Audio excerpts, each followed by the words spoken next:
പുതിയ കാലത്ത് AI വിപ്ലവം ഉണ്ടാകുമെന്ന് പറയുന്നത് CPMൻ്റെ സംസ്ഥാന സെക്രട്ടറി MV ഗോവിന്ദനാണ്.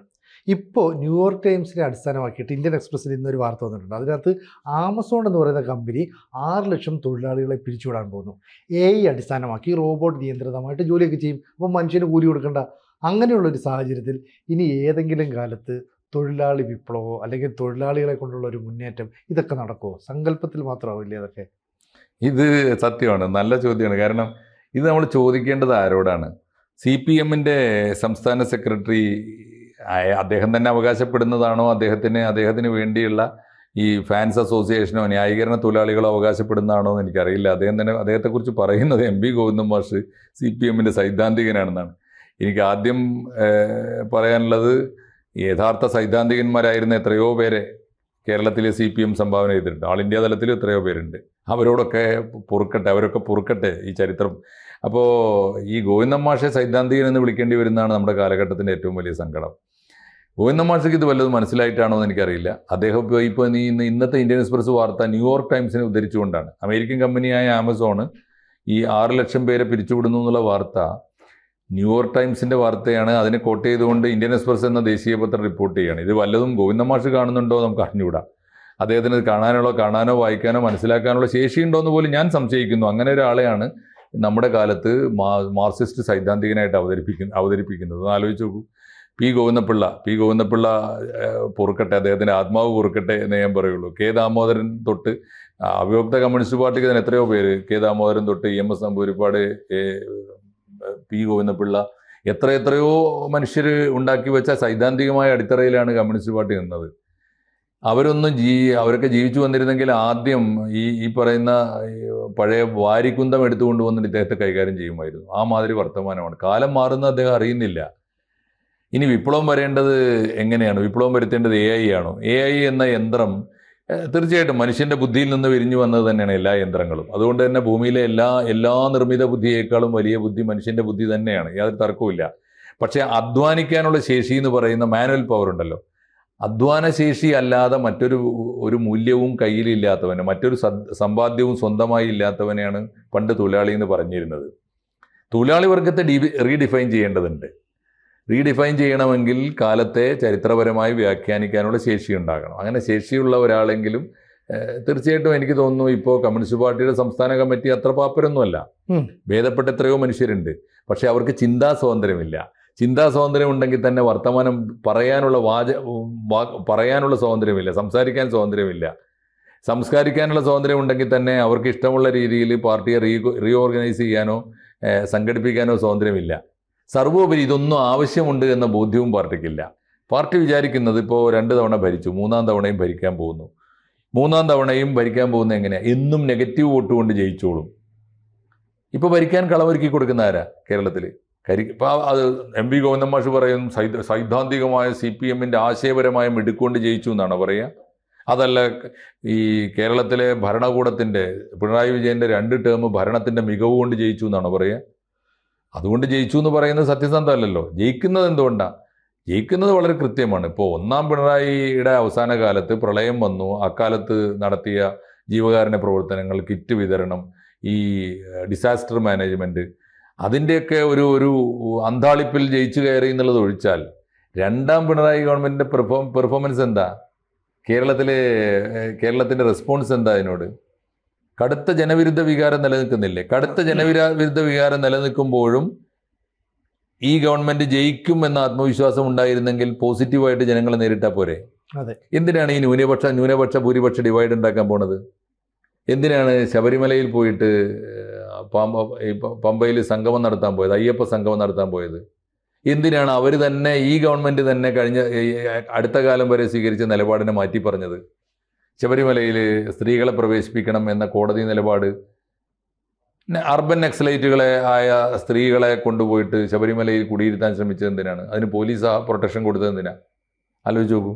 കോടതി വിധി പലതും പറയും. കോടതി വിധി പറയുന്ന ന്യായം മാത്രമാണ്. കോടതി ഭരണഘടന നോക്കിയിട്ടാണ് വ്യാഖ്യാനിക്കുക. മനുഷ്യൻ്റെ മനസ്സ്, മനുഷ്യൻ്റെ വിശ്വാസം, മനുഷ്യൻ്റെ ആചാരങ്ങൾ, അനുഷ്ഠാനങ്ങൾ, ദേവാലയങ്ങൾ, അതൊക്കെ മനസ്സിലാക്കാൻ ശേഷിയുള്ളത് ആർക്കായിരിക്കണം? ജനപ്രതിനിധികളായിരിക്കണം, ജനങ്ങളുടെ പ്രതിനിധികൾ ഭരിക്കുന്ന ഭരണകൂടത്തിനായിരിക്കണം. അതുകൊണ്ട് കോടതിയിൽ പോയാൽ കിട്ടും. നമ്മളെപ്പോഴും ചർച്ച ചെയ്യുന്ന ഒരു വിഷയമുണ്ടല്ലോ, കോടതിയിൽ പോയാൽ കിട്ടൂലേ. ഇപ്പോൾ ആറ്റുകാൽ അമ്മയ്ക്ക് പൊങ്കാല ഇടാൻ എനിക്ക് കൂടി അനുമതി വേണമെന്ന് പറഞ്ഞിട്ട് ആണുങ്ങളായ ആരെങ്കിലും ഒരാൾ, ഇപ്പോൾ സിനുജി പോയി കോടതിയിൽ പോയാൽ വിധി കിട്ടും. കാരണം ഈക്വൽ റൈറ്റ് ആണ് ഭരണഘടനയിൽ. പക്ഷേ ആറ്റുകാൽ അമ്മ അത് ആവശ്യപ്പെടുന്നില്ല എന്നുള്ളത് ആരാ മനസ്സിലാക്കേണ്ടത്? ശബരിമലയിൽ അയ്യപ്പൻ ഈ യൗവനയുക്തകളായ സ്ത്രീകൾ ചെല്ലാൻ പാടില്ല എന്ന് വേറെ ആരും അല്ലല്ലോ കൽപ്പിച്ചത്. അയ്യപ്പനുമായി ബന്ധപ്പെട്ട വിശ്വാസമാണ്. മതവിശ്വാസിക്ക് ഏറ്റവും പ്രധാനമായ എന്താണ്? ദൈവത്തിൻ്റെ കൽപ്പനകളാണ്. അതാരാ മനസ്സിലാക്കേണ്ടത്? ഈ മതവിശ്വാസിയുടെ ഹൃദയവേദനയും വിശ്വാസത്തിൻ്റെ വിശുദ്ധിയൊക്കെ മനസ്സിലാക്കേണ്ടത് ഭരണകൂടമല്ലേ? അത് മനസ്സിലാക്കിയില്ല. ഇപ്പോൾ എന്താ, അയ്യപ്പ സംഗമത്തിൽ കയറിയിട്ട് മാപ്പ് പറയല്ലേ, പൊറുക്കേണമേ, സപ്താപരാധങ്ങളും പൊറുക്കേണമേ എന്ന് മാപ്പ് പറയല്ലേ. എന്താ അതിൻ്റെ കാര്യം? ലോക്സഭാ തെരഞ്ഞെടുപ്പിൽ അനുഭവം ഉണ്ടായി. ന്യൂനപക്ഷത്തെ പ്രീണിപ്പിച്ചതുകൊണ്ട് വോട്ട് കിട്ടിയില്ല, ഭൂരിപക്ഷത്തിന്റെ വോട്ട് പോയി. ഇപ്പൊ ഭൂരിപക്ഷത്തിന്റെ വോട്ട് എങ്ങനെയെങ്കിലും റാഞ്ചിയെടുക്കണം. തെരഞ്ഞെടുപ്പ് തൊട്ടടുത്ത് പഞ്ചായത്ത് തെരഞ്ഞെടുപ്പ് തൊട്ട് മുമ്പിൽ വരുന്നു, അതിന്റെ തൊട്ട് പിന്നാലെ നിയമസഭാ തെരഞ്ഞെടുപ്പ് വരുന്നു. അപ്പൊ ഭൂരിപക്ഷത്തിന്റെ വോട്ട് കിട്ടാൻ എന്താ മാർഗം? അതിന് NSSന്റെ സുകുമാരൻ നായർ കയ്യും കാലും പിടിച്ച് കൂടെ നിർത്തുന്നു.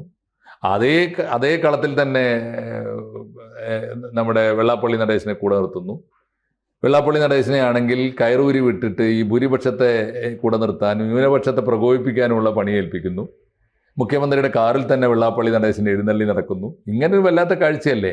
അപ്പോൾ അതുകൊണ്ട് ഈ ജാതി പ്രമാണിമാരെയൊക്കെ കൂടെ നിർത്തിക്കൊണ്ട് ഇവരോടൊക്കെ തന്നെ ഒരു ഭൂരിപക്ഷ സമുദായത്തെ കൂടെ നിർത്താൻ, പ്രത്യേകിച്ച് ഈഴവ സമുദായത്തെ കൂടെ നിർത്തണം. ഇടതുപക്ഷത്തിൻ്റെയും CPM-ൻ്റെ ഒക്കെ പ്രധാനപ്പെട്ട വോട്ട് ബാങ്ക് അവരാണ്. അതിൻ്റെ കൂടെ ഈ സവർണ ഹിന്ദു അല്ലെങ്കിൽ നായർ സമുദായത്തിൻ്റെ പിന്തുണ കൂടി കൂട്ടിയാൽ ഭരിക്കാമെന്നാണ് വിശ്വാസം. എന്താ അതിൻ്റെ അർത്ഥം? ജനോപകാരപ്രദമായി ഭരണം കൊണ്ട് ജയിക്കാനുള്ള ആത്മവിശ്വാസം ഇല്ലായ്മയല്ലേ? അതെ, അതാണല്ലോ കാര്യം. ഇനിയിപ്പോൾ അവരുടെ പ്രതീക്ഷ എന്താ? ഇപ്പോൾ അത് പാളിപ്പോയി. ആ സമയത്ത് അയ്യപ്പനൊരു പണി കൊടുത്തു. ആലോചിച്ചു, അയ്യപ്പ സംഗമമൊക്കെ നടത്തിയിട്ട് സംഗമത്തിൻ്റെ പരാജയം വേറെ. രണ്ടാമത് അയ്യപ്പൻ ആ സമയത്ത് കൃത്യമായിട്ടൊരു പണി കൊടുത്തു. മാറി മാറി വന്ന ഗവൺമെൻറ്റുകളൊക്കെ തന്നെ എല്ലാ ഗവൺമെൻറ്റിൻ്റെയും പിന്തുണയോടും പരോക്ഷമായ സഹായത്തോടും കൂടിയിട്ട് ശബരിമലയെ ചുറ്റിപ്പറ്റി വാഴുന്ന ഒരു തസ്കര സംഘം അല്ലേ, ഒരു തീർച്ചയായിട്ടുള്ള ഒരു അധോലോകം അവിടെയുണ്ട്. അവർ അയ്യപ്പൻ്റെ സ്വത്തുക്കൾ അയ്യപ്പൻ്റെ മുമ്പിൽ ഭക്തജനങ്ങൾ നിസ്വാർത്ഥമായ മനസ്സോടെ പ്രാർത്ഥനയോടെ അർപ്പിച്ച സ്വത്തുക്കൾ മുഴുവനും കൊള്ളയടിച്ചു കൊണ്ടുപോകുന്നു. നോക്കി നിൽക്കെ സ്വർണം ചെമ്പാകുന്നു.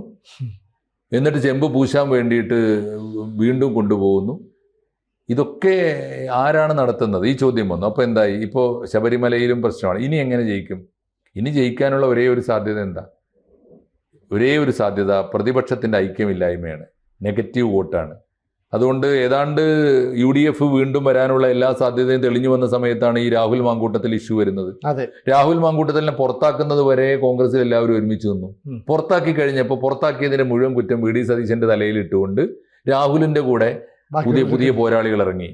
രാഹുലിന്റെ ഹെഡ് മാസ്റ്റർ ഷാഫി ഒരു ഭാഗത്ത്, ഇപ്പുറത്ത് വളരെ സമർത്ഥമായിട്ട് KPCC പ്രസിഡന്റ്, അതിന്റെ കൂടെ ഇതിന്റെ കാണാമറയത്തിരുന്നു കൊണ്ടൊരു കളി. ആരുടെ? KC വേണുഗോപാൽ. എല്ലാ ഗ്രൂപ്പുകൾക്കും അതീതമായിട്ട് രമേശ് ചെന്നിത്തലക്കും VD സതീശനും K മുരളീധരനും ഈ സണ്ണി ജോസഫിനും നമ്മുടെ VM സുധീരന്റെ പേര് വരെ കേട്ടിരുന്നു. അതിനൊക്കെ അപ്പുറത്ത് KC വേണുഗോപാലിന്റെ കളി. KC വേണുഗോപാൽ 2 തരത്തിലാണ് നീക്കം നടത്തുന്നത് കേരളത്തിൽ. പ്രധാനപ്പെട്ട നീക്കമാണത്. ആ നീക്കം എന്താണ്? ഒന്ന്, കർണാടകയിലെ മുതലാളിമാരെ ഇറക്കിയിട്ട് ഇവിടെ പണം ഇറക്കി കളിക്കുന്നുണ്ട്. ഇതൊക്കെ ഉണ്ടെങ്കിലും വേറെ ഒന്ന്, KPCC പുനഃസംഘടനയിൽ KC ഗ്രൂപ്പിന് മുൻതൂക്കം കിട്ടിയിരിക്കുന്നു. ഈ ഒരു അവസ്ഥയിൽ എന്താ സ്ഥിതി? KC വേണുഗോപാലിന്റെ കളിക്ക് ഇന്നലെ VD സതീശൻ കണ്ടില്ലേ ഒരു മറുപടി പറഞ്ഞത്? റെഡ് അലർട്ട് ആണല്ലേ എന്ന്.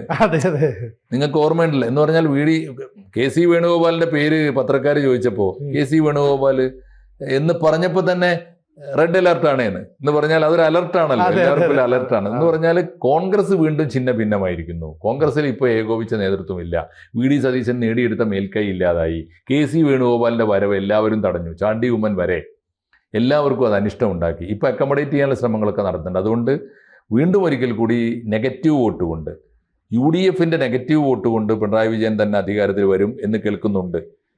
BJP-യുമായി ഒരു അന്തർധാര എന്ന് പറയുന്നുണ്ട്. അത് എത്രത്തോളം സാധ്യമാണെന്ന് അറിയില്ല. ആ അന്തർധാര BJP-യുടെ ഭാഗത്തുനിന്ന് ഉണ്ടായാൽ പോലും നിഷേധിക്കാൻ പറ്റില്ല. കാരണം അവർക്ക് ആശയപരമായ പിന്തുണ ഉണ്ടായത്. കാരണം കോൺഗ്രസ് മുക്ത കേരളം വരാൻ നല്ല മാർഗം പിണറായി വിജയൻ ഒരിക്കൽ കൂടി ഭരിക്കുകയാണ്. ആ കൺസെപ്റ്റ് ശരിയാണ്.